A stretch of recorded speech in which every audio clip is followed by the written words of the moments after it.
আরবের মানুষেরা একদিন প্রফেট মুহাম্মদ সাল্লাল্লাহু আলাইহি সাল্লামকে প্রশ্ন করলো, কি হে মুহাম্মদ, তবে এই প্রসঙ্গে একটা কথা বলি। হযরত মুহাম্মদ সাল্লাল্লাহু আলাইহি সাল্লামের জীবনে যত সাহাবী ছিলেন, সঙ্গী ছিলেন, সাহাবীরা নবীকে প্রশ্ন করেছেন মোট 17টা।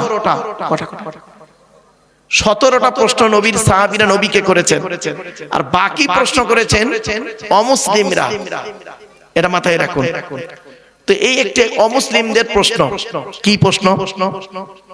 হে মুহাম্মদ সাল্লাল্লাহু আলাইহি ওয়াসাল্লাম, তোমার আল্লাহ খায় কি? তোমার আল্লাহর স্ত্রী কয়জন? তোমার আল্লাহর ছেলে মেয়ে কয়জন? বা তোমার আল্লাহকে কে জন্ম দিয়েছে? ইত্যাদি ইত্যাদি প্রশ্ন। তোমার আল্লাহর সমকক্ষ কি আছে বলো। তো হযরত মুহাম্মদ সাল্লাল্লাহু আলাইহি ওয়াসাল্লাম ব্যক্তি হিসেবে ছিলেন অত্যন্ত ভদ্র, কথা কম বলতেন এবং চুপচাপ থাকতে ভালোবাসতেন নবীজি।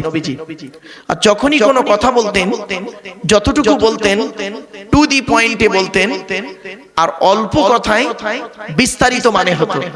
এজন্য নবীর একটা নাম হলো জাওয়ামিউল কালিম। কি বললাম বাবা, একটু বলে? জাওয়ামিউল কালিম নবীকে বলা হয়েছে। যাই হোক, তো নবীজি চুপ করে আছেন। এমত অবস্থায় সৃষ্টিকর্তা জিবরাইল নামক দূতকে, ভালো করে শুনে নিন, আমার বক্তব্য বুঝতে গেলে তিনটে জিনিস লাগবে। একটু বোঝার ক্ষমতা থাকতে হবে, ধৈর্য দিতে লাগবে, আর সময় দিতে হবে। তিনটে জিনিস লাগবে। সৃষ্টিকর্তা বলছেন, সঙ্গে সঙ্গে সৃষ্টিকর্তা করলেন কি? জিবরাইল নামক দূতকে পাঠালেন। দূতকে পাঠিয়ে বললেন, জিবরাইল তুমি চলে যাও, প্রফেট মুহাম্মদ সাল্লাল্লাহু আলাইহি ওয়াসাল্লামকে বলে দাও কি আমার পরিচয় হলো চারটে। কি? এক নাম্বার, নবী তুমি বলো হুয়া জমির শান, হুয়াল্লাহু আহাদ, সে সৃষ্টিকর্তা হলেন একক। দুই নাম্বার, আল্লাহুস সামাদ, সৃষ্টিকর্তা হলেন অমুখপেক্ষী। সৃষ্টিকর্তা কারোর মুখপেক্ষী নন, সারা পৃথিবী তার মুখপেক্ষী। তিন নাম্বার, লাম ইয়ালিদ ওয়া লাম ইউলাদ, সৃষ্টিকর্তা কাউকে জন্ম দেয়নি, আর সৃষ্টিকর্তাকে কেউ জন্ম দেয়নি। সৃষ্টিকর্তাকে যদি কেউ জন্ম দেয় তাহলে সেও তো সৃষ্টিকর্তা হবে। চার নাম্বার, ওয়ালাম ইয়াকুল্লাহু কুফুয়ান আহাদ, সৃষ্টিকর্তার সমকক্ষ কেহই নেই। ব্যাস, এই চারটি জিনিস আপনি পৃথিবীতে যার মধ্যে পাবেন তাকে আপনারা সৃষ্টিকর্তা বলে মেনে নেবেন, সে ব্যক্তি বস্তু যাই হোক।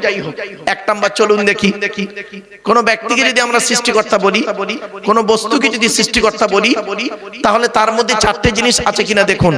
ডন্ট মাইন্ড, তার মধ্যে চারটি জিনিস আছে কিনা দেখুন। এক নাম্বার, কি? তিনি কি একক? দুই নাম্বার, তিনি কি কারোর মুখপেক্ষী নন? ধরুন একজন ব্যক্তিকে আমি সৃষ্টিকর্তা বললাম, সেই ব্যক্তি কি কারোর মুখপেক্ষী নন? আমি ছোটবেলায় আমার মায়ের মুখপেক্ষী ছিলাম, মা কখন দুধ দেবে তবে আমি খাবো, নইলে কে দিচ্ছি। আমি যখন বড় হলাম আমার ছেলে মেয়ে আমার মুখপেক্ষী, বাপের ইনকাম যতক্ষণ না হচ্ছে আমার খাবো কি করে? কিছু বুঝতে পারছেন? তাহলে কোন ব্যক্তি সৃষ্টিকর্তা হতে পারলো। 2 নাম্বার পয়েন্ট কেটে গেল। 3 নাম্বারটা দেখি, সৃষ্টিকর্তা বলছেন, আল্লাহ বলছেন আমার সৃষ্টিকর্তা হতে গেলে 3 নাম্বার পয়েন্ট আছে কি? দেখ, লাম ইয়ালিদ ওয়া লাম ইউলাদ, সৃষ্টিকর্তা কাউকে জন্ম দেয়নি, সৃষ্টিকর্তাকেও কেউ জন্ম দেয়নি। চলুন দেখি। আচ্ছা, আমাকে কেউ জন্ম দেয়নি, আমি আমার বাপের পৃষ্ঠ হতে মায়ের পেটে থেকে এসেছি, আর আমি কাউকে জন্ম দিইনি। আমি আমার স্ত্রীর সঙ্গে সম্পর্ক রেখে কি করেছি? আমি সন্তান জন্ম দিয়েছি। তাহলে এ হলো না, সৃষ্টিকর্তা হতে গেলে কাউকে জন্ম দেবে না, তাকেও কেউ জন্ম দেবে না। 3 নাম্বারটা বাদ হয়ে গেল। 4 নাম্বারটা কি হচ্ছে দেখি, ওয়ালাম ইয়াকুল্লাহু কুফুয়ান আহাদ, সৃষ্টিকর্তার সমকক্ষ কেহই নেই। আচ্ছা ভাই বলুন, স্টেজে যারা বসে আছেন এরা কি আমার সমকক্ষ নয়? আমি ব্যক্তি হিসেবে একজন মেল মানে পুরুষ, আমি একজন পুরুষ নাকি? পুরুষ তো নাকি ভাই বলুন, নাকি হিজড়ে? হ্যাঁ পুরুষ ভাই, পুরুষ ছেলে মেয়ে আছে। যাই হোক, একটু হাসি চলে মাঝে মাঝে বলি কেন, মাইন্ডটাকে ফ্রি করার জন্য। তো আমি একজন পুরুষ, আমার পাশে যে ভাই বসে আছে ইনি কি? পুরুষ। ওনার দেহের মধ্যে যা যা আছে আমার দেহের মধ্যে তাই তাই আছে। তবে তিনটে জিনিস সৃষ্টিকর্তা আলাদা করেছেন, পরে বলে দিচ্ছি। দেহের মধ্যে তিনটে জিনিস আলাদা, পরে বলে দিচ্ছি, দাঁড়ান। তাহলে আমার সমকক্ষ রয়েছে, তাহলে আমি সৃষ্টিকর্তা হতে পারলাম না। তাহলে সৃষ্টিকর্তা হতে গেলে চারটে পয়েন্ট। এবার আসি এই চারটে জিনিস একসঙ্গে কার মধ্যে আছে? সকল ধর্মের মানুষ, সকল ধর্মগুরুরা এক কথাই মেনে নিয়েছেন সৃষ্টিকর্তা হলেন একজন, তিনি হলেন আল্লাহ। জোরে বলো। কবরস্থ হয়ে আছেন, তাদের উপর আযাবকে মাফ করে দিন আল্লাহ রব্বুল আলামিন। যারা পৃথিবীতে জীবিত আছেন, অসুস্থ আছেন, তাদের সুস্থতা দান করুন মাবুদ। জলসা কমিটির সভাপতি, সেক্রেটারি, ক্যাশিয়ার কমিটি, বক্তা, শ্রোতা, হালাল মাল থেকে তাবারুক আল্লাহ আপনি কবুল করে নিন। ওগো দয়াময়, কোরআন, হাদিস, ইজমা, কিয়াস থেকে সঠিক কথাগুলি মুখ থেকে বলিয়ে নেবেন, বক্তা শ্রোতাকে আমল করার তৌফিক দেবেন। রব্বিশ রাহ লি সাদরি ওয়া ইয়াসসির লি আমরি ওয়াহলুল উকদাতাম মিন লিসানি ইয়াফকাহু কওলি। আল্লাহুম্মা ইন্না নাসআলুকা ইলমান নাফিয়া ওয়া আমালান মুতাকাব্বালা ওয়া রিজকান হাসানা ওয়া হালালান তাইয়্যিবা। اللهم إني أعوذ بك من الهم والحزن وأعوذ بك من العجز والكسل وأعوذ بك من الجبن والبخل وأعوذ بك من غلبة الدين وقهر الرجال. ربنا تقبل منا صلاتنا ودعاءنا وتلاوتنا ونصيحتنا كلها بوسيلة حبيبك سيد المرسلين. سبحان ربك رب العزة عما يصفون وسلام على المرسلين والحمد لله رب العالمين. واجعل آخر كلامنا عند الموت لا إله إلا الله محمد رسول الله صلى الله عليه وسلم. Sadr Jalsa, in the name of Allah, the most merciful, most beneficent, peace be to Allah, Lord of the world. সনাম ধন্য, সুনির্বাচিত, মহামান্য আজকের মাহফিলে সভাপতি সাহেব, আমন্ত্রিত উলামা হযরত, দিন দরদি, ইসলাম দরদি, মুমিন মুত্তাকি মুসলমান, সালেহ নেককার আল্লাহওয়ালা বাবাজিরা, আমার যুবক ভাইরা, স্নেহের কচি কচি বাচ্চারা, পর্দার অন্তরালে পর্দানসীনা ধার্মিকা, স্নেহময়ী মমতাময়ী আমার মা ও বোনেরা, তার সাথে জানাই আমার আওয়াজ শ্রবণকারী মুসলিম অমুসলিম সমস্ত জাতির মানুষেরা, মহান আল্লাহ পাকের দরবারে শুকরিয়া আদায় করি যে রব্বুল আলামিন আমাকে আপনাকে বসিয়েছেন সেই মাগরিবের নামাজের পর থেকে নিয়ে কিছুক্ষণ কোরআন, হাদিস, ইজমা, কিয়াসের কথাগুলি শোনার, বোঝার, আমল করার উদ্দেশ্য নিয়ে যিনি আমাদেরকে বসিয়েছেন সেই পরওয়ারদিগার বিনিয়াজের দরবারে প্রাণ খুলে ভক্তি ভরে উচ্চ আওয়াজে একবার শুকরিয়া আদায় করি, বলুন আলহামদুলিল্লাহ।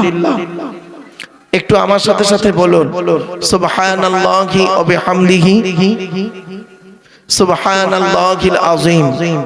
এটি হলো বুখারী শরীফের শেষ হাদিস। আর বুখারী শরীফের প্রথম হাদিস হলো ইন্নামাল আমালু বিন্নিয়াত।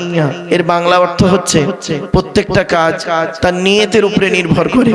তাই এতগুলো জ্ঞানী গুণী বুদ্ধিজীবী মানুষ আপনারা এসেছেন, আপনাদের অন্তরে একটা নিয়ত বা উদ্দেশ্য আছে। আমি অধম আব্দুল্লাহ খিল মারুফ, তেমন ইলম নেই, তেমন জ্ঞান নেই।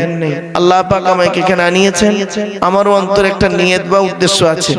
আমার নিয়তটা আপনারা কেউ জানেন না, আপনাদের নিয়তটা আমিও জানি না। সুতরাং উভয়ের নিয়ত যিনি জানেন তিনি কে? আল্লাহ। ইন্নাল্লাহা আলিমুম বিযাতিস সুদূর। নিশ্চয়ই আল্লাহ রাব্বুল আলামিন বান্দার অন্তরের খবর সবই রাখেন। তাই আজকের এখানে যা কিছু আলোচনা হবে আপনাদের মাঝে, আমার মাঝে, আজকের আলোচনার সাক্ষী থাকবে কে? আল্লাহ। আল্লাহু শাহীদুম বাইনি ওয়া বাইনাকুম। আপনাদের মাঝে, আমার মাঝে আজকে আলোচনার সাক্ষী রাখলাম সৃষ্টিকর্তা আল্লাহ পাককে। এবারে আসছি আলোচনার বিষয়বস্তু সম্পর্কে। কিসের উপরে আজকের আলোচনা হবে? আজকের আমি সৃষ্টিকর্তা সম্পর্কে আপনাদের কাছে আলোচনা রাখবো ইনশাআল্লাহ। 2 নাম্বার, সৃষ্টিকর্তা যুগে যুগে নবী পাঠিয়েছেন, নবীদের আলোচনা রাখবো ইনশাআল্লাহ। 3 নাম্বার, সৃষ্টিকর্তা আমাদেরকে পাঠিয়েছেন ইবাদত করার জন্য, তার আরাধনা উপাসনা করার জন্য, সঠিক পথে চলার জন্য আমাদের আলোচনা রাখবো ইনশাআল্লাহ। 3টে বিষয়। 4র্থ বিষয় হলো ভাতৃত্ববোধ, সামাজিক আলোচনা কিছু আমি রাখবো আপনাদের কাছে। বাস্তব জীবন থেকে কিছু নেগেটিভ এবং পজিটিভ কথাবার্তাগুলো কোরআন হাদিসের আলোকে তোলার চেষ্টা করব। পঞ্চম বিষয়টি হলো, এই যে মাসটা চলছে রজব মাস, অর্থাৎ আপনারা জানেন শবে মেরাজ বলে একটা শব্দ আপনারা শুনেছেন। আল্লাহর নবী 621 খ্রিস্টাব্দে রজব মাসের 27 তারিখে নবী আল্লাহর সঙ্গে আল্লাহর হুকুমে দিদার করতে গিয়েছিলেন। জান্নাত দেখেছিলেন, জাহান্নামও দেখেছিলেন। আল্লাহ দেখালেন জান্নাতে কি কি দেখলেন, জাহান্নামায় কি কি দেখলেন, এবং বাস্তব জীবন থেকে সেগুলোর কতটা মিল, সেগুলো নিয়ে একটু আপনাদের কাছে তুলে ধরব। পরিশেষে বলি, আলোচনা করতে করতে ভাষাগত দিক থেকে ত্রুটি হলে একটু ক্ষমার চোখে দেখবেন, কেননা আজকে আমার আলোচনাটা হবে হিন্দু মুসলিম সমন্বয়। খারাপ সেন্স কিন্তু নেবেন না। আমি বক্তব্য করতে করতে কখনো বলবো জল, কখনো বলবো পানি, এটা নিয়ে দ্বন্দ্ব করবেন না। কখনো বলবো কাকা, কখনো বলবো চাচা, এটা নিয়ে ঝগড়া করবেন না, ঠিক আছে? একটু মাথায় রাখুন। কখনো বলবো মাংস, কখনো বলবো গোস্ত, এটা নিয়ে তর্ক বিতর্কে লিপ্ত হবেন না, অনুরোধ করলাম। কারণ কিছু কিছু ভাষা আছে মুসলিমরা বুঝবে তাড়াতাড়ি, অমুসলিম সনাতন ধর্মের ভাইয়েরা অত তাড়াতাড়ি বুঝতে পারবে না। যেমন দুটো শব্দ বলি, সাহাবী, সাহাবী যদি বলি নবীর সাহাবী, আপনি বুঝে ফেললেন। কিন্তু একজন অমুসলিম ভাই সাহাবী শব্দটা কিন্তু বুঝতে পারবে না। তাকে তার জন্য ব্যবহার করতে হবে আমাকে নবীর সঙ্গী, টপ করে বুঝে নেবে। কিছু বুঝতে পারছেন? যেমন একটা শব্দ বলি পাড়া, 10 নম্বর পাড়া, 20 নম্বর পাড়া যে বলছি, পাড়া শব্দটা আপনারা মুসলিমরা বুঝবেন, আমার সনাতন ধর্মের ভাইয়েরা পাড়া শব্দটা বুঝতে পারবে না। ওদের জন্য ব্যবহার করতে হবে খণ্ড। কোরআনের 10 নম্বর খণ্ডে এত নাম্বার পৃষ্ঠার এত নাম্বার লাইনে ইত্যাদি। আগেই বলে নিলাম, খারাপ সেন্স কিন্তু নেবেন না। স্থান কাল পাত্র ভেদে কথা বলতে হয়। কোরআনে আছে লিকুল্লি নাবাইন মুস্তাকার, প্রত্যেকটা খবরের নির্দিষ্ট একটা সংবাদের নির্দিষ্ট একটা স্থান কাল পাত্র ভেদে কথা বলতে হয়। একে বলে মুক্তাজায়ে হাল। আরেকটা কথা বলি, আজ আমি আপনাদেরকে সৃষ্টিকর্তার পথে, সৃষ্টিকর্তার দিকে ডাকবো। কখনো সৃষ্টিকর্তা বলবো, কখনো আল্লাহ বলবো, কখনো দয়ালু দয়াবান বলবো। খারাপ সেন্স নেবেন না, সবই আল্লাহর নাম। সৃষ্টিকর্তার আরবি হলো খালিক, আল্লাহর একটি নাম।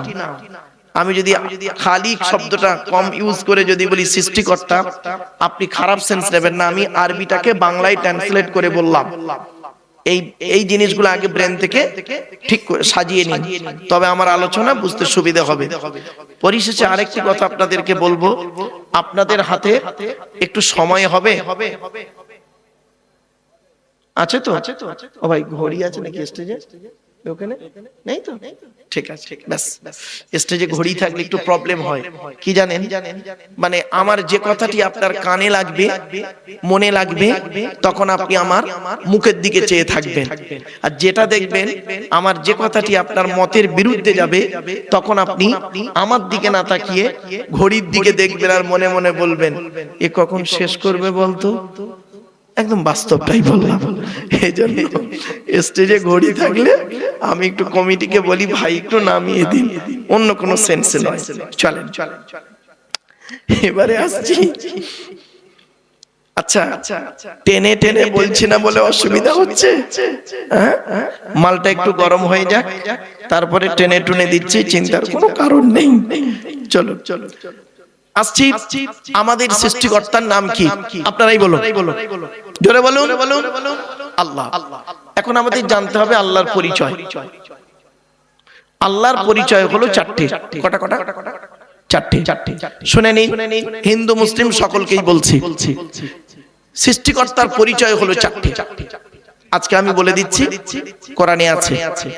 আপনি যার মধ্যে এই চারটি জিনিস একসঙ্গে পাবেন তাকে সৃষ্টিকর্তা বলে মেনে নেবেন। সেটা কোনো ব্যক্তি বস্তু হতে পারে, যার মধ্যে এই চারটে পাবেন তাকে সৃষ্টিকর্তা বলে মানবেন। চারটে কি কি? চলুন।